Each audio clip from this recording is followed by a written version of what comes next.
ঘুঘু দেখেছো কিন্তু ঘুঘুর ফাঁদ দেখোনি, এটি একটি অতি প্রচলিত জনপ্রিয় প্রবাদ। আমরা সবাই কম বেশি ঘুঘু দেখে থাকলেও এই ঘুঘু ধরার ফাঁদ অনেকেই দেখিনি। তো কিছুদিন আগে একটা ছেলে ইনস্টাগ্রামে বসে টিকটকারদের হয়ে ইউটিউবার নামক ঘুঘু ধরার ফাঁদ পেতেছিল, কিন্তু কি আর বলবো, দুঃখের কথা ভাই, আজকে সেই ছেলে নিজেই সেই ফাঁদে ফেসে গেছে। আমারও অনেক দিনের শখ ছিল এই ঘুঘু ধরার ফাঁদ দেখবো, এখন দেখলাম। অন্তত আজ থেকে আমিও বুক ফুলিয়ে বলতে পারবো যে আমি শুধু ঘুঘু নয়, ঘুঘু ধরার ফাঁদও দেখেছি। তো বন্ধুগণ, নিশ্চয়ই বুঝতে পারছো আজকের ভিডিও কি নিয়ে হতে চলেছে। Yes, YouTube versus TikTok, the end of TikTok. সবাই ধৈর্য সহকারে বসুন, তো আর বেশি ভাট না বলে লেটস বিগিন।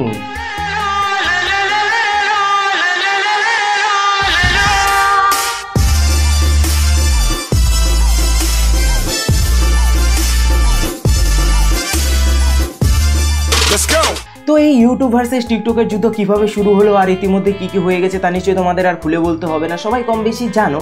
তো আমি ভেবেছিলাম এটা নিয়ে কোনো ভিডিও বানাবো না। যারা হিন্দিতে ভিডিও বানায় তারা অনেক ভিডিও বানিয়ে ফেলেছে অলরেডি, কিন্তু তোমরা আমাকে ভরে ভরে ইনস্টাগ্রামে অনেক ডিএম করেছো এটা নিয়ে ভিডিও বানানোর জন্য। তো তোমাদের কথা রাখার জন্য আমিও ফাইনালি এই বিষয়টা নিয়ে ভিডিও বানাচ্ছি।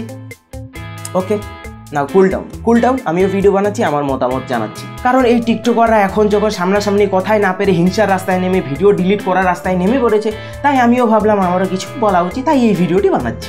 ভিডিও শুরু করার আগে জাস্ট 30 সেকেন্ড ওয়েট করো। এই ভিডিওটি বানাতে আমাকে হেল্প করেছে ইউ ডিকশনারি অ্যাপ।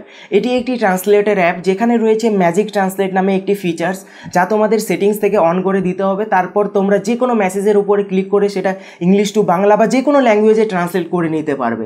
এছাড়াও এই ম্যাজিক ফিচার্স অপশনে রয়েছে গ্রামার অপশন, যা সিলেক্ট করলে তোমরা তোমাদের ইংলিশ গ্রামার জাস্ট এক ক্লিকে অটোমেটিক কারেক্ট করে নিতে পারবে।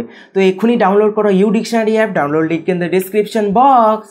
তো যাই হোক, এবার ভিডিওতে ফিরে আসি। সো ডিয়ার ক্রিঞ্জ টিকটকার্স, না মানে sorry, dear famous TikTok content creators, ক্যারির ভিডিও ডিলিট করার পর এখন হারে হারে টের পাচ্ছ তো যে তোমরা কোন সাপের লেজে পা দিয়েছো। আরে ভাই, তোদের কেউ বলেনি যে জলে থেকে কুমিরের সঙ্গে লড়াই করতে নেই? সেই আদিম যুগ থেকে রোস্টাররা মিউজিক্যালি থেকে শুরু করে টিকটকের ক্রিঞ্জ ভিডিওকে রোস্ট করে আসছে, কারো কোনো মাথা ব্যথা নেই। কিন্তু আমাদের আমিরদার পশ্চাতে চুলকানি ধরেছে, সমস্ত ক্রিঞ্জ টিকটকারদের হয়ে ইনসাফ দেওয়ার জন্য রুখে দাঁড়িয়েছে। আমাদের আমিরদা সাপের 5 পা দেখেছে। तो गाइस, मेरे पास है आप लोगों के लिए एक नया चैलेंज। ये है अंडा, इसको आपको अपने सर पे फोड़ने का है ऐसे, और फिर ये वीडियो को डुएट करके इंस्टाग्राम की स्टोरी पे मेंशन करना है, और जिसने भी मेंशन किया मैं आपको शाउट आउट दूंगा। तो गाइस, आप लोग ये ट्रिमर देख के समझ गए रहेंगे मैं क्या करने वाला हूँ गाइस, बट मैं बहुत कंफ्यूज हूँ, तो मेरे को आप लोग की हेल्प चाहिए। आप लोग मेरे को बताओ, मैं ये पूरी बियर्ड निकाल दूँ या फिर ये बियर्ड को रहने दूँ, पूरा क्लीन शेव या बियर्ड को रहने दूँ? कमेंट सेक्शन में प्लीज बताओ, आई एम डैम कंफ्यूज। मेरे को आप लोग की हेल्प चाहिए, अभी का अभी बताओ। आहो बातीजा आहो, দেখছো তোমার লে কত বড় ফুকনিটা রাইখা দিছে, আর এইটা তোমার পাতাটা ঢুকাই দেবো। কি দাদা, এখন যখন নিজেদের মাথায় ডিম ফাটানো, রেজার দিয়ে দাড়ি কামানোর মতো অসাধারণ সব ক্রিয়েটিভ কন্টেন্ট বেরিয়ে আসছে, তখন ভাল লাগছে তো? এগুলো তো ক্রিঞ্জ ইনটু 100 মোটেই নয়। দেখ ভাই, রোস্টাররা শুধু টিকটকের ক্রিঞ্জ ভিডিও নিয়ে রোস্ট করে না, তারা ইউটিউবে ক্রিঞ্জ ভিডিও দেখলে সেটাকে নিয়েও রোস্ট করে। আজ যদি ভালো ভিডিও বানাতি তাহলে কেউ কিচ্ছু বলতো না। এই সামান্য কথাটা যদি বুঝতি তাহলে আজকে টিকটকের এই দুর্দশা হতো না, ইন্ডিয়াতে ব্যান করার মতো অবস্থা আজকে আসতো না। কি আর বলবো ভাই, গাধাকে যত পেটো গাধা কি আর ঘোড়া হয়? গাধাকে যতই বলো, গাধা তো আর কোনোদিন ঘোড়া হয় না। মেয়েদেরকে রেসপেক্ট করা, তাদেরকে সম্মান করা আর গালাগালি না করা, হ্যাঁ এটা আমিও মানি। এইসব নিয়ে আমাদের আমিরদা অনেক জ্ঞান দিচ্ছিল, আর এখন যখন তার গালাগালি করা কল রেকর্ডিং লিক হয়েছে, তখন সে কোন গর্তে লুকিয়ে পড়েছে কে জানে। আরে ভাই, অন্যকে জ্ঞান দেওয়ার আগে না নিজে একটু মেয়েদেরকে সম্মান করা শেখ। তোর মতো না এইভাবে কোনো রোস্টার কোনোদিন কোনো মেয়েকে গালাগালি করেনি। রোস্টাররা যথেষ্ট মেয়েদেরকে সম্মান করে। I also respect girls. আমিও না কোনোদিন কোনো মেয়েকে, অন ক্যামেরা তো অনেক দূরের কথা, অফ ক্যামেরাও এইভাবে গালাগালি দেয়নি ভাই।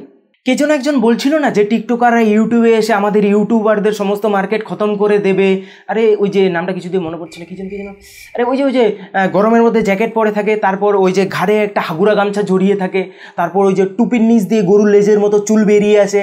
হ্যাঁ ওই ছেলেটা হ্যাঁ। কি দাদা, ইউটিউবারদের মার্কেট খতম করতে এসেছিলে যে, এবার তো নিজেদের চাইনিজ মাল টিকটকে খতম হতে চললো।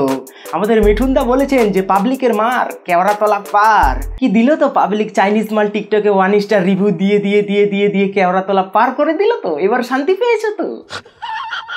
ওদিকে টিকটকের মালিকও মনে মনে ভাবছে যে সালা এতদিন ধরে দুধ কলা দিয়ে আমরা আমরি সিদ্দিকি নামক কালসাপ পুষেছি, আমাদের নিজেদের কন্টেন্ট ক্রিয়েটর গুলোই আমাদের পেছন মারছে, সালা সবকটা ঘরসূত্র বিভীষণ।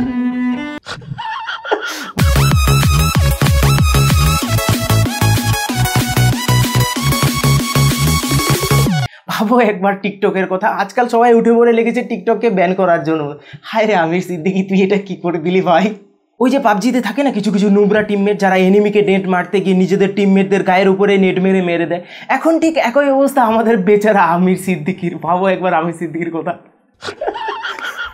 তো এখন সবাই উঠে পড়ে লেগেছে টিকটকে ইন্ডিয়াতে ব্যান করার জন্য। রিসেন্টলি আমাদের হনু আমির সিদ্দিকীর ভাই ফাইজাল সিদ্দিকীর টিকটক অ্যাকাউন্ট ব্যান করা হয় অ্যাসিড অ্যাটাক প্রমোট করছে এরকম একটা কন্ট্রোভার্সিয়াল ভিডিওর জন্য। মানে এখন পুরো সিদ্দিকী পরিবার সংকটের মুখে। দেখ ভাই, আমির সিদ্দিকী কারো দিকে একটা আঙুল তুললে না বাকি 3টে আঙুল নিজের দিকেই থাকে। তাই বলি কি, নিজের চরকায় তেল দাও। কি আমির দা, এখন চুলকানি মিটেছে তো? চুলকানি না মিটলে অপেক্ষা করো, তোমাদের চাইনিজ মাল ভোগে যেতে চলেছে। রেখা শর্মা, যিনি ন্যাশনাল কমিশন অফ ওমেন্সের চেয়ারপারসন, তিনি রেপ প্রমোট করছে এমন একটা ভিডিও দেখে টিকটকের ব্যান করার জন্য টুইট করে জানিয়েছেন যে এর বিরুদ্ধে, টিকটকের বিরুদ্ধে লিগ্যাল অ্যাকশন নেওয়া হবে। আফটার লকডাউন কোর্ট খুলে এটার বিরুদ্ধে মামলা চলবে, সেটা নিয়ে কোনো সন্দেহ নেই।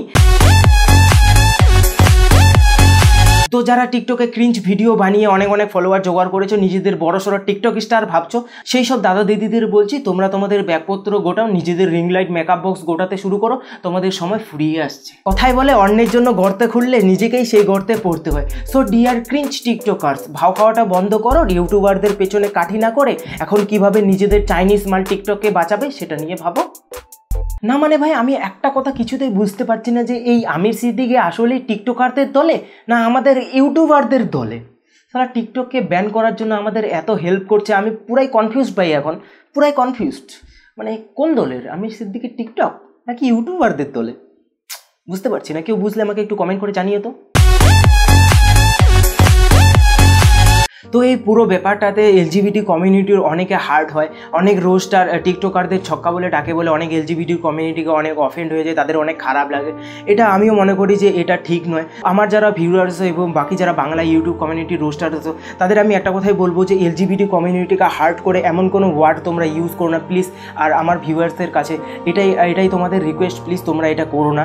তোমরা কোনো এলজিবিটি কমিউনিটিকে হার্ট করে এমন কোনো ওয়ার্ড তোমরা ইউজ করো না প্লিজ। তো এলজিবিটির কমিউনিটি কেউ যদি এই ভিডিও দেখে থাকেন তাহলে আমি আপনাদের সরি বলতে চাই মন থেকে, সমস্ত রোস্টারদের হয়ে। যদি আমিও কোনো দিন ভুল করে থাকি, তার জন্য আই এম সো সরি। কোনো রোস্টার কিন্তু ইচ্ছে করে এটা করে না। সো প্লিজ আপনারা খারাপ পাবেন না, হয়তো ভুল করে তারা করে ফেলেছে, তার জন্য সরি। আর টিকটকাররা তো ওপেনলি ছেলে হয়ে মেয়ে সেজে মেয়েদের সঙ্গে সঙ্গে এই পুরো এলজিবিটি কমিউনিটিকে বদনাম করছে। প্লিজ আপনারা সেটাও একটু লক্ষ্য দেবেন প্লিজ। তো বন্ধুরা, আজকের ভিডিও এ পর্যন্ত। ভিডিওটি ভালো লাগলে অবশ্যই লাইক করো, শেয়ার করো, আর হ্যাঁ, কমেন্ট বক্সে RIP টিকটক লিখে যেও কিন্তু ভুলো না। তো চ্যানেলে নতুন হলে সাবস্ক্রাইব করে বেল বাজিয়ে দিও, আর হ্যাঁ, আমাকে ইনস্টাগ্রাম ফলো করে দিও। সালা টিকটক ব্যান হয়ে গেলে ক্রিঞ্জ কন্টেন্ট পাবো কোথায়? রোস্ট করবো কাদের? তো পরবর্তী ভিডিওতে আবার দেখা হচ্ছে। ভালো কথা ছিল, বাই।